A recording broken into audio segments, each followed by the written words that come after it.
Hello there, everyone. You know who I am, ETTemplar, Supreme Misfit Professional Dipshit. And so, have you heard this story about Harold Daggett? He's this guy, he says, I will cripple you, right? So, this guy is supposedly head of the unions. But one thing I saw that was a little off that caught my eye, he was wearing $1,200 Cartier glasses, right? Because any poor bastard working at the longshoremen's can afford $1,200 pair of glasses. Well, of course, it turns out he's got links to the mob, and he lives in a 7,000 square foot mansion. Let's see. Here's a picture of his Bentley in his 5-car garage there. You know, I'm a man of the small people. And his house is worth $2.9 million. Again, a man who represents those back-breaking shoremen there who unload shipping crates. A guy who represents the struggling and the proletariat. That's you got to keep telling yourself that. A man who is for the struggling guys is a $2.9 million mansion. There it is there with a amoeba pool, like an outside bar.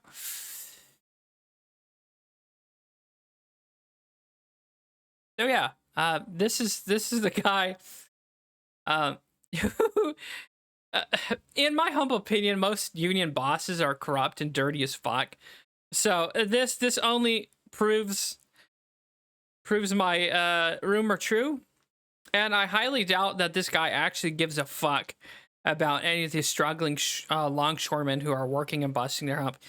And if I was a union guy, I would be pretty fucking pissed off because this guy denied a 50% pay increase. A man who lives in a 7,000 square foot mansion, and look, this is how much he makes. Daggett, who has been alleged to have ties with the mafia, is a president of the International Longshoremen's Union, a job that comes with a salary of $728,000 annually, on top of an additional $173,000 from his ILA local 1804-1. So this guy gets paid $728,000 annually to negotiate contracts and sit up there his fucking 7,000 square foot home, drive around in his Bentley, while everyone else is busting their ass, breaking their back, moving shipping containers, putting their life on the line. And this guy has the balls to say represents the small guy. But that's most unions. I mean, most jobs I ever had, I avoided unions specifically for this reason. If someone's going to take a section of my fucking paycheck, I better be getting something out of it. Of course, unions say, oh, well, we'll protect you, make sure you don't lose your job. But in all reality, it's a Ponzi scheme. I think most unions are. And America has been paying the price for unions ever since the 1900s. Did you guys know that unions originally was a ploy by Communist Party members to hurt and destroy the American economy? So it's been a thorn in America's side.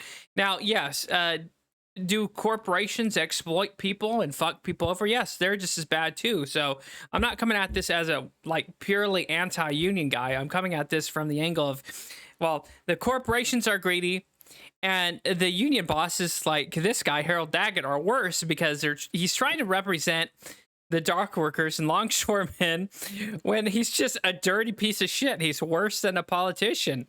And of course, I bet there's going to be some trouble with him in the past, because I guarantee a guy who has this kind of property hasn't gotten his money illegally through ill-gotten gains if he hasn't been a conniving, weaselly shit already.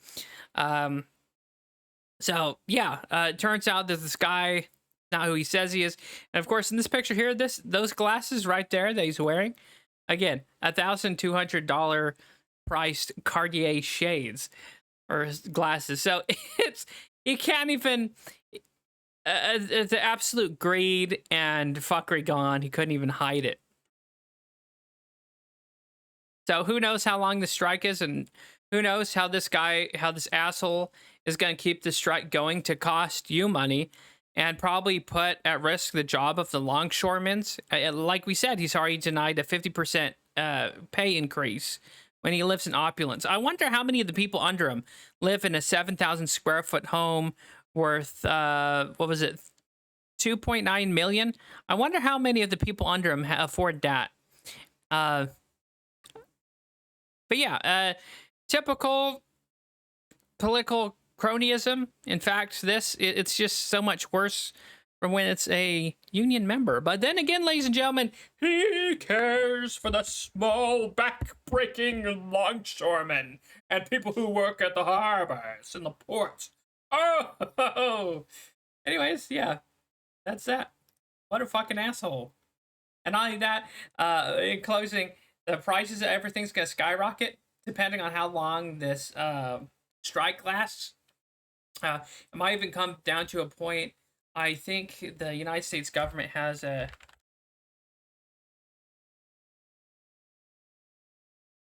have an anti-union act. Well, it's not anti-union, but there's an act where the Taft-Hartley Act, I believe.